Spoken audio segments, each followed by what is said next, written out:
Hey everyone, I'm Cincotta, and this month I want to talk to you about building something bigger than yourself. I know that's hard to imagine as professional photographers. We tend to operate in isolation. We tend to think of ourselves as very singular, but unless you want to be working until you're 90 years old, which don't get me wrong, I will probably be working that long, we have to start thinking about building something bigger than the here and now.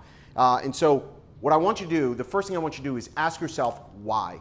Why are you doing this? Why are you a photographer? And this doesn't have to be just photography. This can be anything you're doing in your career. You have to understand the why behind it. The why behind it will be the motivating factor in everything we do.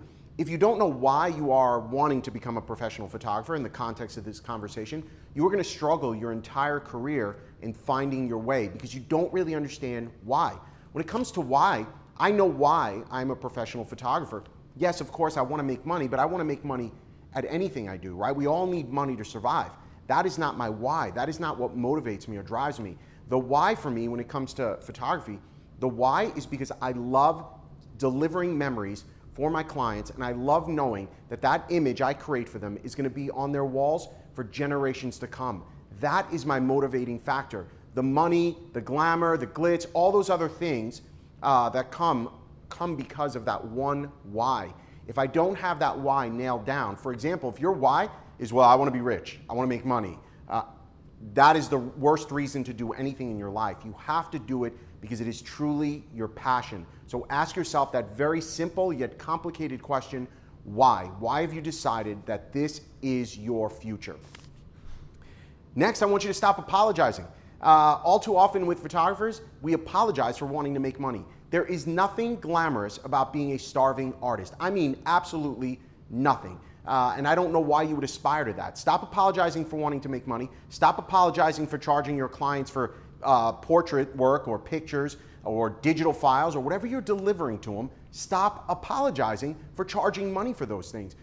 You're in business, right? American Airlines doesn't apologize for selling tickets to France and charging money. They have to cover their costs. Starbucks doesn't apologize for charging money for their coffee. They stand by their product, they offer a superior product and service, and they charge accordingly, as should you. But again, as artists, we tend to undervalue ourselves way too much, and then we get very, self-conscious of it when we have to ask for money. Guys, it's okay to make money. I'm giving you permission. It's okay to want to be successful in life. Next, be competitive. Oh my gosh, man. In college, I played college football, I played college baseball, I played college tennis, and the athlete in me is so competitive. I want to win at all costs. And my fellow photographer, absolutely. Hey man, we'll go get a cup of coffee. We can hang out, we can laugh together. But when we get on that field, that playing field, and let's say we're talking about weddings or high school seniors, man, I want to steal your lunch money. There's no doubt about it. I'm coming after you. I want to win. I want to be the best. You've got to get a little bit of that competitive spirit in you. And the people I surround myself with on my team, I try to make sure that they've got a little bit of that competitive fire in their belly, because if they don't, right, the world is not going to hand you a trophy. This whole mindset of like everybody wins and we can all just hug, man, it's just nonsense. We're not going to all win. Some people are going to lose. Some people suck. Some people are great.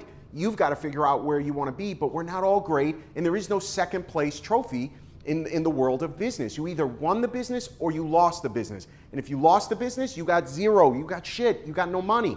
And if you win the business, the money is yours for the taking. But you've got to be competitive. Get tired of losing. All right, next, I want you to stop thinking like a sole proprietor. All too often, as photographers specifically, artists maybe is a better way to put it, artists tend to think very singular, very narrow in their focus because, well, typically you're doing things by yourself. So it's really easy to get caught up in just, it's all about me and very singular. And I don't mean that in like an egocentric way. I mean that as far as like delegation. If you want to grow your business, you are not going to be able to do it alone. And those of you out there who are trying, you know the struggle is real. You know you're struggling with time management. You know you're struggling with work-life balance and family time and client time and getting the pictures edited and having client meetings. You're struggling with all these things. We know this. I know this. But you've got to stop thinking like a sole proprietor. Where can you outsource? Where can you grow your business? and stop seeking perfection. Just get 85, 90% of the way there and let it go.